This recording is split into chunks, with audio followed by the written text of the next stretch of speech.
اسلام آباد کے ایک حافظ ہر سال تراویحیں پڑھانے جاپان جاتے تھے۔ ایک دفعہ انہوں نے بتایا کہ ماہ رمضان کی آمد پر جاپان میں کام کرنے والی ایک اسلامی تنظیم نے سوچا کہ جاپانیوں کو دین کی دعوت دیں، لیکن پھر وہ خود مشکل میں پڑ گئے کہ جاپانیوں کو کس طرح دعوت دیں اور کس طرح سمجھائیں کہ دین اسلام میں داخل ہو کر انسان کے تمام اعمال و معاملات نیک، اچھے اور درست ہو جاتے ہیں۔ جاپانیوں کے تو بہت سے دنیاوی اعمال و معاملات مسلمانوں سے کہیں بہتر ہیں۔ جیسے طلعت حسین صاحب نے لکھا تھا کہ جاپان میں نہ جگہ جگہ تبلیغی اجتماع، نہ عمرہ حج کرنے جانے والوں کا رش، نہ گلی گلی مساجد، نہ محلے محلے مدارس، نہ لاکھوں علماء، نہ کوئی پیر، نہ کوئی مزار، نہ کوئی کتب، نہ کوئی ابدال، اور نہ کوئی حوروں کی ترغیب دے کر لبھانے والا۔ پھر بھی ان سب کے بغیر جاپان جنت نظیر۔ جاپان میں پچھلے 30 سال میں چوری نہیں ہوئی، نہ کوئی قتل ہوا، کوئی بھوکا نہیں سوتا۔ زلزلے کے وقت کیمپوں میں سب کچھ رکھ دیا جاتا ہے، کوئی ایک چھٹانک ضرورت سے زیادہ نہیں لیتا۔ دیانتداری میں دنیا میں پہلے نمبر پر ہے۔ سڑک پر 1 کروڑ پھینک دیں کوئی نہیں اٹھاتا۔ آپ کندھا ماریں، سامنے والا معذرت کرتا دکھائی دے گا۔ ترقی اور ٹیکنالوجی میں دنیا سے 10 سال آگے جیتے ہیں۔ کام اتنا کرتے ہیں کہ وزیر اعظم ہاتھ جوڑ کے آرام کے مشورے دے۔ سگریٹ کی راکھ جھاڑنے کی ڈبیا جیب میں۔ صفائی اتنی کہ سڑکوں میں منہ نظر آئے۔ پابندی وقت اتنی کہ 5 منٹ ٹرین لیٹ ہو جانے پر پوری کمپنی بند۔ اخلاق اتنا بلند آپ حیرت سے منہ تکتے رہ جائیں۔ اخلاص، مہمان نوازی اور ثقافت کمال۔ چاول کی فصل مرغوب غذا، ایک دفعہ قحط پڑا تو 30 سال کا ایسا ذخیرہ کیا کہ دنیا سے چاول نایاب ہو جائیں لیکن ان کا ذخیرہ ختم نہ ہو۔ جس کے ہو گئے بس پتھر پر لکیر۔ 2 نمبری اور بے ایمانی کا تصور محال۔ ذہن میں سوال آتا ہے کہ وہ کس نظام، کس کتاب کے پیروکار ہیں؟ یہ تو علم نہیں۔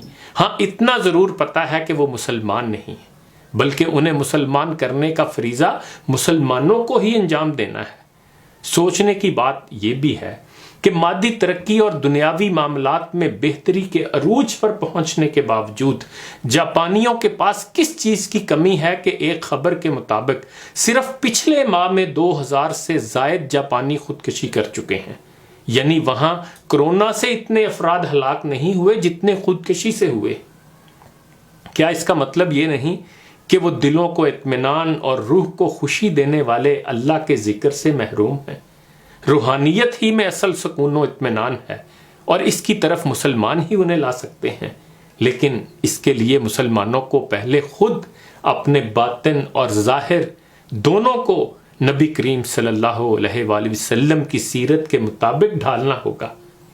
کبھی تو ایسا لگتا ہے کہ جیسے غیر اقوام نے سیرت کو اپنا رکھا ہے، جبکہ مسلمان بظاہر تو رسول کریم صلی اللہ علیہ وآلہ وسلم کی محبت کا دم بھرتے ہیں، لیکن در حقیقت انہیں نبی کریم صلی اللہ علیہ وآلہ وسلم کی پاکیزہ تعلیمات پر عمل کرنے سے کوئی غرض نہیں ہے۔ کبھی تو لگتا ہے کہ ہم مسلمانوں کے اذہان میں یہ بات سرایت کر چکی ہے کہ ہم جو مرضی کریں، نبی کریم صلی اللہ علیہ وآلہ وسلم کی شفاعت کا شرف ہمیں حاصل ہو جائے گا، اس لیے کہ ہم کلمہ پڑھتے ہیں، چاہے نیکی، راست بازی اور تقوی کی راہوں پر گامزن ہوں یا نہ ہوں۔ بے شک دوسروں کا حق مارتے رہیں، یتیموں کا مال کھاتے رہیں، معصوم بچوں سے زیادتیاں بھی کرتے رہیں، رشوت لیتے اور دیتے رہیں، حلال اور حرام میں فرق بھول جائیں اور کھانے پینے کی چیزوں میں ملاوٹ بھی کرتے رہیں، حتیٰ کہ جان بچانے والی ادویات میں بھی ملاوٹ کرتے ہوں، اور پھر ان سب 2 نمبریوں کے نتیجے میں روئے زمین پر پاسپورٹ آخری نمبروں پر آ جائیں تو آخرت میں کیسے پہلے نمبر پر آئیں گے جب تمام برائیاں ہماری جیب میں ہوں گی؟ اقبال نے بھی ہماری تصویر کشی ٹھیک ہی کی تھی۔ ہاتھ بے زور ہیں، الہات سے دل خوگر ہیں، امتی باعث رسوائی پیغمبر ہیں، بت شکن اٹھ گئے باقی جو رہے بتگر ہیں، تھا براہیم پدر اور پسر آزر ہیں، بادہ آشام نئے بادہ نیا خم بھی نئے، حرم کعبہ نیا بت بھی نئے تم بھی نئے، جن کو آتا نہیں دنیا میں کوئی فن تم ہو، نہیں جس قوم کو پروائے نشیمن تم ہو، بجلیاں جس میں ہوں آسودہ وہ خرمن تم ہو، بیچ کھاتے ہیں جو اسلاف کے مدفن تم ہو نکو نام جو قبروں کی تجارت کر کے، کیا نہ بیچو گے جو مل جائیں صنم پتھر کے۔ منفعت ایک ہے اس قوم کی، نقصان بھی ایک ہی سب کا نبی، دین بھی ایمان بھی ایک، حرم پاک بھی اللہ بھی قرآن بھی ایک، کچھ بڑی بات تھی ہوتے جو مسلمان بھی ایک، فرقہ بندی ہے کہیں اور کہیں ذاتیں ہیں، کیا زمانے میں پنپنے کی یہی باتیں ہیں؟ کون ہے تارک آئین رسول مختار، مصلحت وقت کی ہے کس کے عمل کا معیار، کس کی آنکھوں میں سمایا ہے شعار اغیار، ہو گئی کس کی نگاہ طرز سلف سے بیزار، قلب میں سوز نہیں روح میں احساس نہیں، کچھ بھی پیغام محمد کا تمہیں پاس نہیں، شور ہے ہو گئے دنیا سے مسلمان نابود، ہم یہ کہتے ہیں کہ تھے بھی کہیں مسلم موجود، وضع میں تم ہو نصارہ تو تمدن میں حنود، یہ مسلمان ہیں جنہیں دیکھ کے شرمائیں یہود، یوں تو سید بھی ہو مرزا بھی ہو افغان بھی ہو، تم سبھی کچھ ہو بتاؤ تو مسلمان بھی ہو۔